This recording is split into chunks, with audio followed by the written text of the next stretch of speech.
Selamat berjumpa kembali Bapak Ibu Saudari-saudara umat beriman terkasih dalam Tuhan. Salam sehat berlimpah berkat.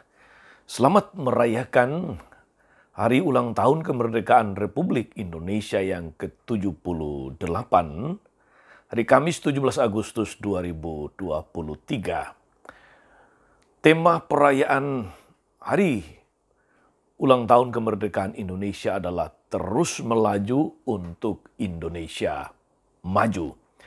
Kita berdoa semoga bangsa kita dalam ulang tahun kemerdekaannya yang ke-78 semakin dewasa, semakin menunjukkan karakternya sebagai orang Indonesia dan tentu saja terus maju sehingga menjadi bangsa yang benar-benar berdaulat, bangsa yang merdeka, lahir dan batin. Kita akan mendengarkan firman Tuhan pada hari raya kemerdekaan Indonesia ini dari Injil Matius bab 22 ayat 15 sampai 21. Kita mendengarkan sabda Tuhan. Dalam nama Bapa dan Putra dan Roh Kudus. Amin. Sekali peristiwa, orang-orang Farisi berunding bagaimana mereka dapat menjerat Yesus dengan suatu pertanyaan. Mereka menyuruh murid-murid mereka bersama orang-orang Herodian bertanya kepada Yesus, "Guru, kami tahu engkau seorang yang jujur dan dengan jujur mengajarkan jalan Allah. Dan engkau tidak takut kepada siapapun juga, sebab engkau tidak mencari muka. Katakanlah kepada kami pendapatmu, bolehkah membayar pajak kepada Kaisar atau tidak?" Tetapi Yesus mengetahui kejahatan hati mereka, maka ia lalu berkata, "Mengapa kamu mencobai aku, hai orang-orang munafik? Tunjukkan kepadaku mata uang untuk pajak itu." Mereka membawa 1 dinar kepada Yesus, maka Yesus bertanya kepada mereka, "Gambar dan tulisan siapakah ini?" Jawab mereka, "Gambar dan tulisan Kaisar." Lalu kata Yesus kepada mereka, "Berikanlah kepada Kaisar apa yang wajib kamu berikan kepada Kaisar, dan kepada Allah apa yang wajib kamu berikan kepada Allah." Demikianlah sabda Tuhan. Bapak Ibu Saudari-saudara umat beriman terkasih dalam Tuhan kita Yesus Kristus. Seorang guru berpidato di depan kelas untuk menggugah semangat kemerdekaan para muridnya. Dia katakan begini, "Kita semua harus bangga karena pada tanggal 17 Agustus tahun 45 kita merdeka dari penjajahan Belanda. Sekali merdeka, tetap merdeka." Murid-murid menjawab, "Merdeka." Tetapi ada satu orang murid yang rupanya murid yang kritis, yang tidak ikut berteriak merdeka, tapi dia justru kemudian protes kepada gurunya itu. Dia mengatakan, "Maaf Pak, kita memang merdeka tanggal 17 Agustus 45, tapi kita bukan merdeka dari Belanda, kita merdeka dari Jepang." Kemudian Pak Guru mengatakan kepada dia, "Hei, nanti kamu bertemu dengan saya di kantor sebentar ini." Anak itu mengatakan, "Siap Pak Guru." Lalu setelah jam pelajaran selesai, anak itu menghadap ke ruang guru. Dan kemudian dimarahi oleh Pak Gurunya tadi. Pak Gurunya mengatakan, "Kamu jangan suka memotong saat orang sedang berbicara." Anak ini kemudian mengatakan, "Tapi kan benar Pak, bahwa kita bukan merdeka dari Belanda, tapi kita merdeka dari Jepang." Lalu guru itu mengatakan, "Justru itu yang mau saya katakan, bahwa kita sudah merdeka dari Belanda, tetapi dari Jepang kita belum merdeka. Karena di mana-mana, di sana-sini, Setiap saat kita masih lihat, masih temukan kita pakai yang mereknya Honda, Yamaha, Suzuki, Isuzu, Mitsubishi, dan sebagainya. Masih ada Doraemon, Naruto, Hokben, dan semua produk Jepang masih menjajah kita. Lalu anak itu mengatakan, benar juga ya Pak ya. Saudara-saudara, umat beriman terkasih dalam Tuhan. Cerita tadi menggambarkan kepada kita apa yang memang sedang nyata terjadi di negara kita yang hari ini merayakan 78 tahun kemerdekaan. Saya mengajak saudara-saudara untuk merenungkan apa artinya menjadi merdeka. Seringkali orang mengatakan bahwa merdeka itu berarti bebas dari dan bebas untuk. Dalam pengertian yang pertama, bebas dari, betul bahwa kita sudah bebas dari penjajahan. Namun dalam pengertian yang kedua, bebas untuk. Ini merupakan sebuah tugas, merupakan sebuah proses yang masih perlu diperjuangkan terus-menerus. Tanggung jawab adalah harga sebuah kebebasan. Tanggung jawab adalah harga sebuah kemerdekaan. Saudara-saudara, hilangnya tanggung jawab sebagai buah dari rasa memiliki bangsa ini, sebagai harga dari sebuah kebebasan yang dimeteraikan dengan darah para pejuang, darah para pahlawan, itulah yang membuat kemudian orang memplesetkan Pancasila atau sila-sila dalam Pancasila. Bayangkan saudara-saudara, kalau Anda mendengar plesetan sila-sila Pancasila ini, satu, keuangan yang maha kuasa. Bukan ketuhanan yang maha kuasa, tapi keuangan. Apa-apa memang butuh uang. Dan karena uang apapun bisa dipertaruhkan. Jabatan, keluarga, pekerjaan, dan macam-macam. Uang begitu berkuasanya. Kita mengenal istilah politik uang. Demi sebuah tujuan, uang yang bekerja. Keuangan yang maha kuasa. Yang kedua, korupsi yang adil dan merata. Saudari-saudara, 78 tahun Indonesia merdeka. KPK sudah 25 tahun hadir di bumi Indonesia. Korupsi tetap saja merajalela. Korupsi tetap saja berjamaah. Berita-berita yang kita saksikan di televisi, di media sosial, masih menampilkan kasus-kasus korupsi yang luar biasa. Dan itu melibatkan hampir semua orang dari berbagai macam golongan, dari berbagai macam agama. Ternyata memang soal uang tidak mengenal agama. Saudari-saudara, umat beriman terkasih, sila yang ketiga, Persatuan Indonesia diubah menjadi Persatuan Mafia Hukum Indonesia. Bicara soal hukum, saudari-saudara, kita melihat faktanya seperti apa. Kalau orang sering mengatakan hukum di Indonesia itu sering kali tajam ke bawah, tumpul ke atas. Itu adalah sebuah fakta. Ini tugas kita untuk terus memperjuangkan hukum yang adil dan sekaligus beradab. Sila yang keempat,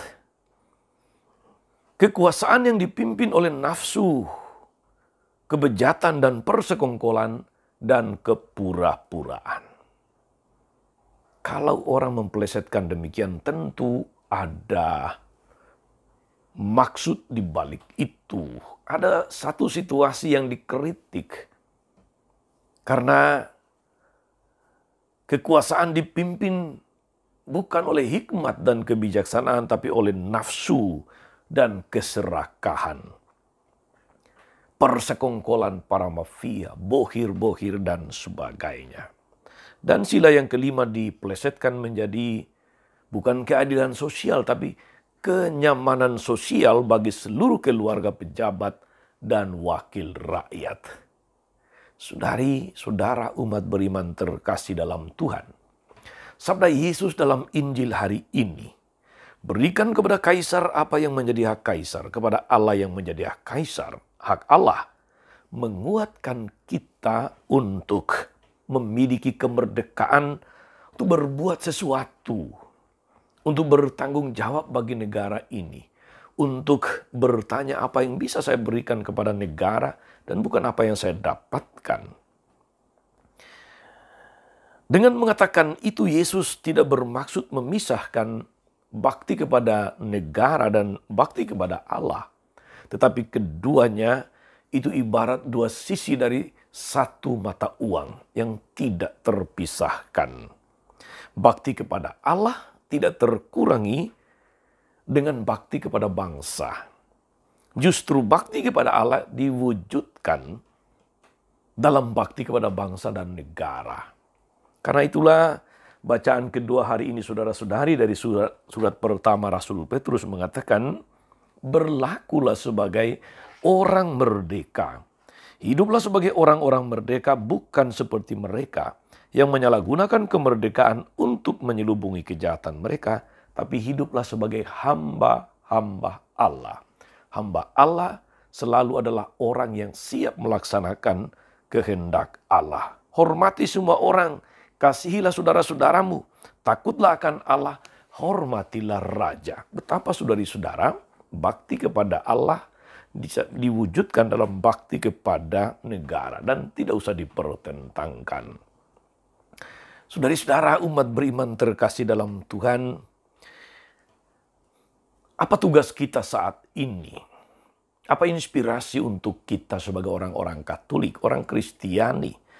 Saya rasa tidak perlulah kita kemudian memikirkan yang terlalu besar dan berat-berat.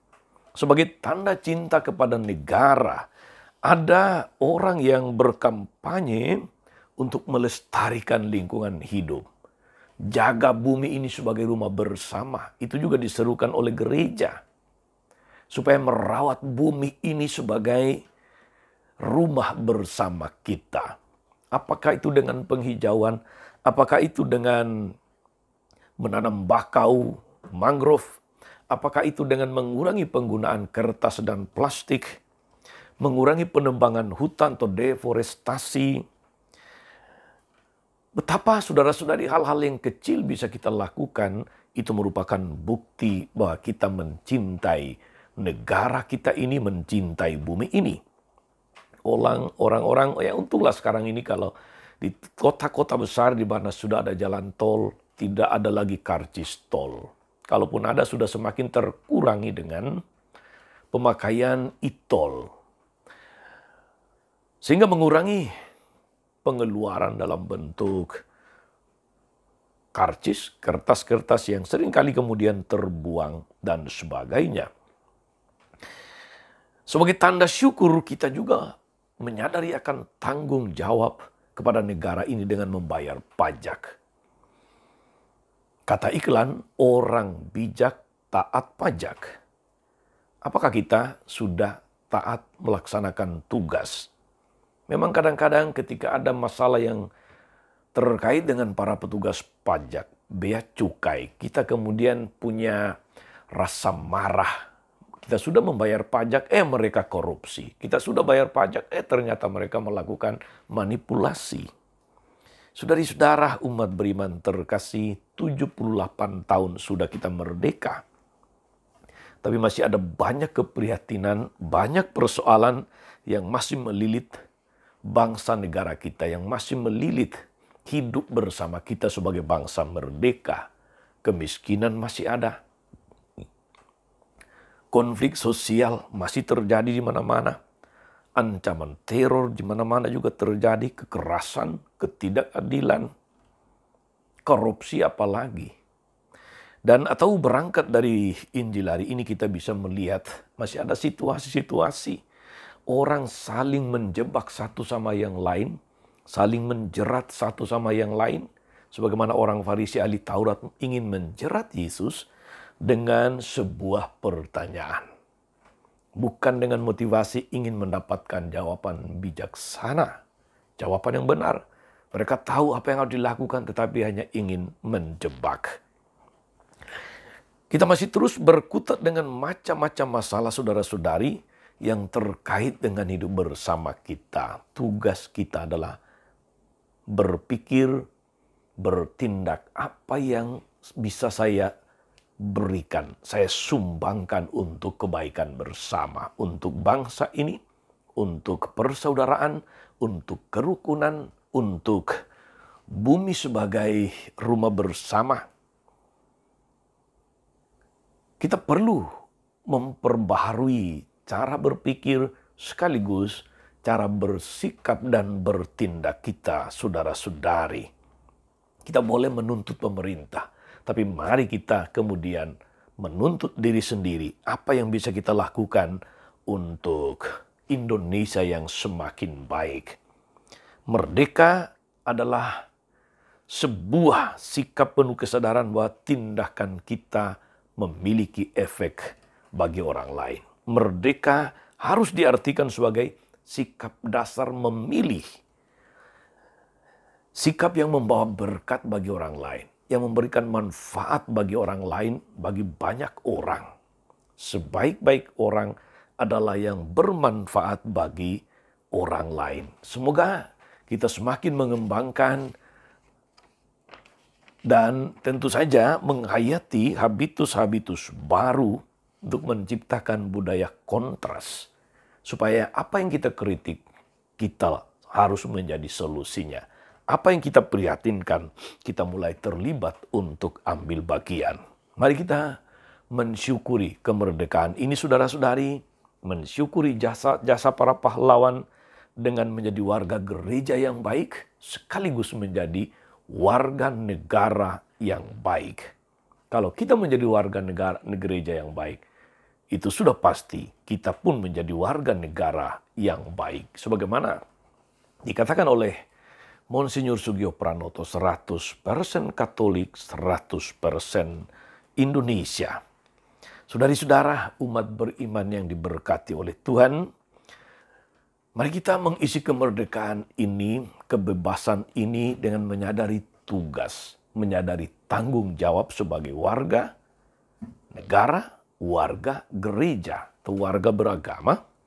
So, kita boleh menghasilkan atau menghadirkan hal-hal yang membawa berkat bagi banyak orang, hal-hal yang menimbulkan manfaat.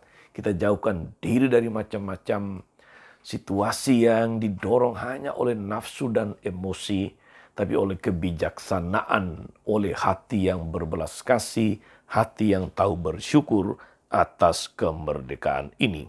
Pro ecclesia et patria, untuk gereja dan negara. Tuhan Yesus memberkati. Amin.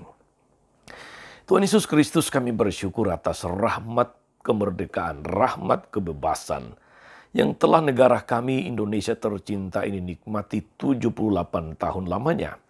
Kuatkan kami, kuatkan seluruh warga negara Indonesia, pemerintah dan rakyat, para pejabat dan wakil rakyat untuk bergandeng tangan mengatasi masalah-masalah bangsa supaya kami terus melaju untuk Indonesia yang semakin maju. Semoga kami masing-masing boleh ambil bagian untuk mengisi kemerdekaan ini dengan hal-hal yang membawa manfaat bagi banyak orang di sekitar kami. Terpujilah Engkau Tuhan sepanjang segala masa. Amin. Saudari-saudara sekalian, berkat Allah turun atas saudari-saudara. Atas mereka yang kita doakan atau kita janjikan doa mereka yang sakit dan menderita. Segala rencana, karya dan pelayanan hari ini, Bapa dan Putra dan Roh Kudus. Amin. Tetap sehat dan teruslah menjadi berkat. Jangan lupa like, subscribe, nyalakan lonceng notifikasinya. Salam 52. Tuhan memberkati.